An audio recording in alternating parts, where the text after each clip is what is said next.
প্রিয় ছাত্রছাত্রীরা, অষ্টম শ্রেণীর আমরা স্থিরতড়িতের কুলম্বের যে সূত্র পড়েছিলাম পূর্ব পাঠে, এবং সেই কুলম্বের সূত্র থেকে আমরা দেখেছিলাম যে বিপরীতধর্মী বা সমধর্মীর মধ্যে সেক্ষেত্রে আকর্ষণ বা বিকর্ষণ যাই ঘটুক না কেন তার একটা মান আমরা নির্ণয় করেছিলাম। আজকে আমরা জানার চেষ্টা করব যে ওই যে সারণীটা তোমাদের বইতে আছে, যেখানে পরপর করে পরপর লেখা হচ্ছে পশম কাগজ, কাঁচ কাগজ, রেশম কাঠ, মানুষের দেহ, ধাতব পদার্থ, এবোনাইট, গালা, অ্যাম্বার, রজন এবং সেলুলয়েড। আমরা একটু জানার চেষ্টা করছি যে সাধারণভাবে কি ঘটছে। তোমরা নিশ্চয়ই ক্লাস 7-এ একটা বিষয় যেটা আমরা জানি, পরমাণু সম্পর্কে সবাই জেনেছ ক্লাস 7-এ, যে একটা পরমাণু সাধারণ অবস্থায় একটা পরমাণু নিস্তড়িত। তাহলে আগে জানতে হবে যে একটা পরমাণু সাধারণ অবস্থায় নিস্তড়িত থাকে কেন। তাহলে আমরা যদি দেখি যে পরমাণুর যে বিভিন্ন কক্ষপথ, একদম কেন্দ্রে থাকে নিউক্লিয়াস। এই নিউক্লিয়াসে থাকে কে? প্রোটন এবং নিউট্রন। প্রোটন ধনাত্মক ধর্মী এবং নিউট্রন ধনাত্মক বা ঋণাত্মক কোনো ধর্মীই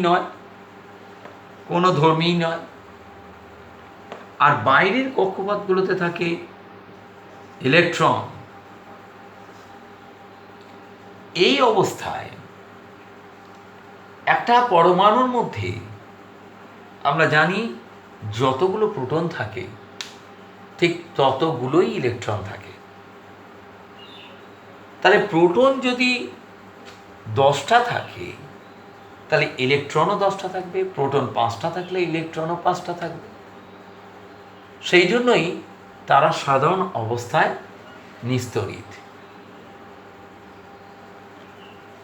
এবার আমরা জানার চেষ্টা করব যে ওই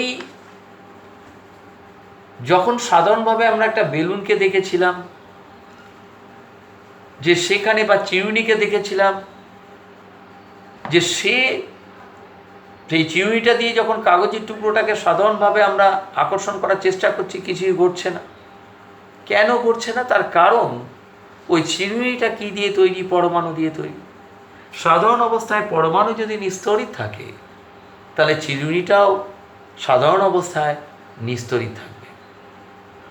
এইবার আমরা জানার চেষ্টা করব যে ওই যে চিরুনিটার সঙ্গে মানুষের যে চুলের যে মধ্যে যে ঘর্ষণ ঘটল, বা যেটা আমরা আলোচনা করছিলাম যে কাঁচদণ্ডকে আমরা রেশম দিয়ে ঘষছিলাম, বা এবোনাইট দণ্ডকে আমরা পশম দিয়ে ঘষছিলাম, সেক্ষেত্রে কোন পদার্থে কি ধর্মের সৃষ্টি হচ্ছে এবং কেন সৃষ্টি হচ্ছে সেটা আমরা জানার চেষ্টা করছি।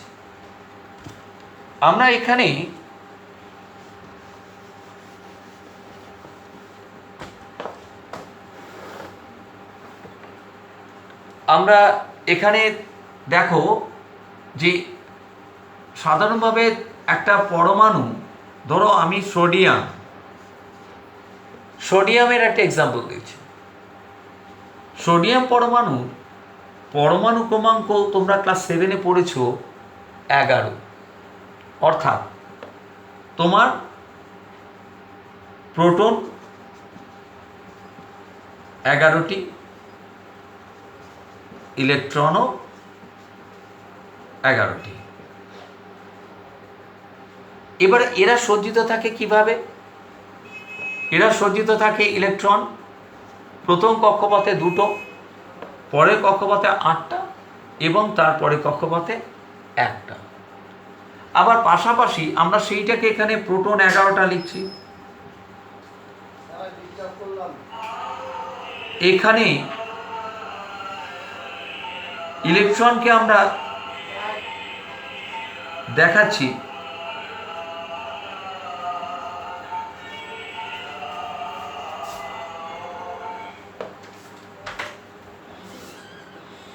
এখানে আমরা প্রোটনকে প্রথম কক্ষপথে দুটো ইলেকট্রনকে দেখালাম, দ্বিতীয় কক্ষপথে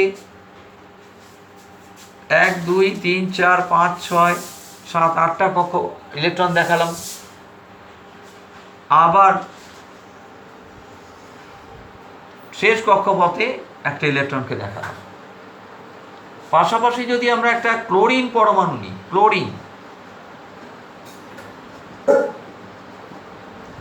এই ক্লোরিন পরমাণু ক্রমাঙ্ক হচ্ছে 17, অর্থাৎ প্রোটন পি দিয়ে প্রকাশ করছি 17, ইলেকট্রনকে পি দিয়ে প্রকাশ করছি 17।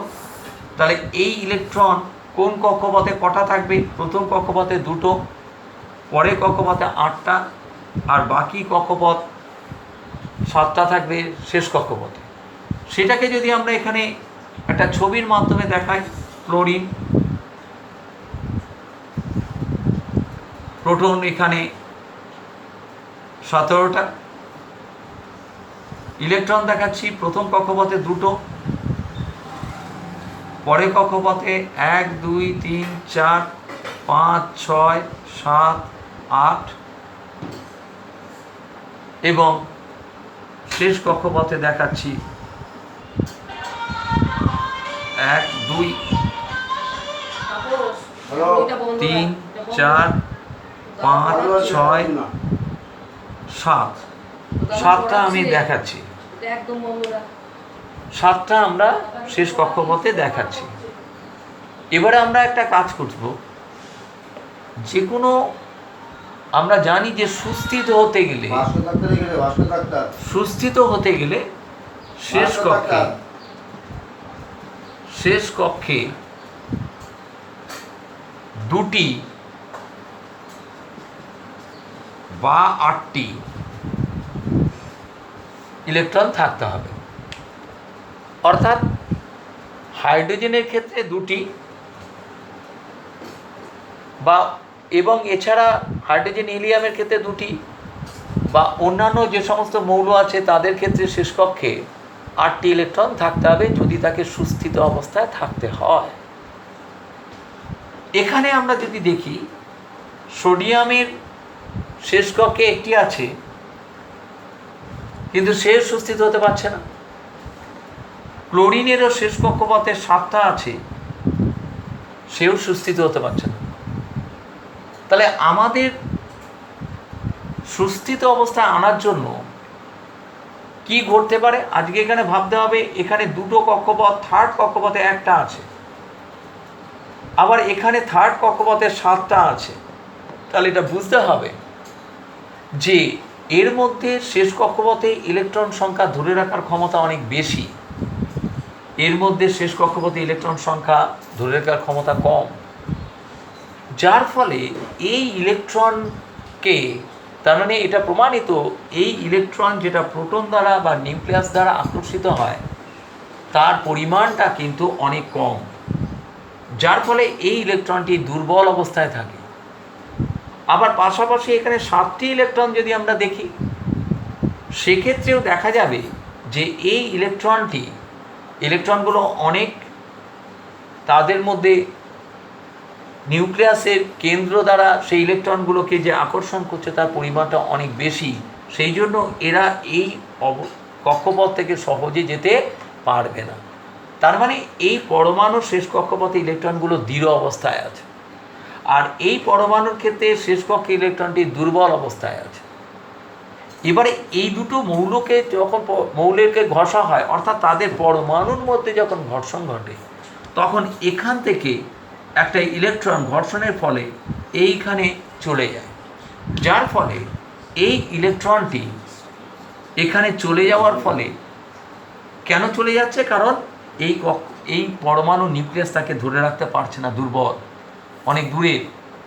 আর এক্ষেত্রে পরমাণু নিউক্লিয়াস ইলেকট্রনগুলোকে ধরে রাখতে পারছে, এবং শুধু ধরে রাখা না, তার ক্ষমতা হচ্ছে অন্য থেকে তার গ্রহণ করারও ক্ষমতা আছে।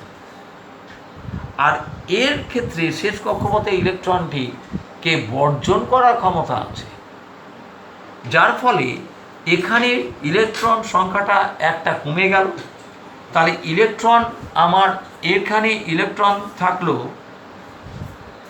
11টি মাইনাস 1টি 10টি ইলেকট্রন, আর প্রোটন থাকছে 11টি, অর্থাৎ একটি প্রোটন বেশি আছে, তখন সে হয়ে যাচ্ছে ধনাত্মক ধর্মী।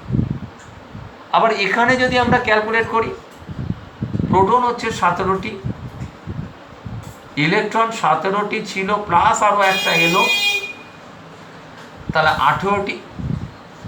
তাহলে ইলেকট্রন সংখ্যা এখানে অনেক বেশি, যার ফলে এই হয়ে গেল ঋণাত্মক ধর্মী।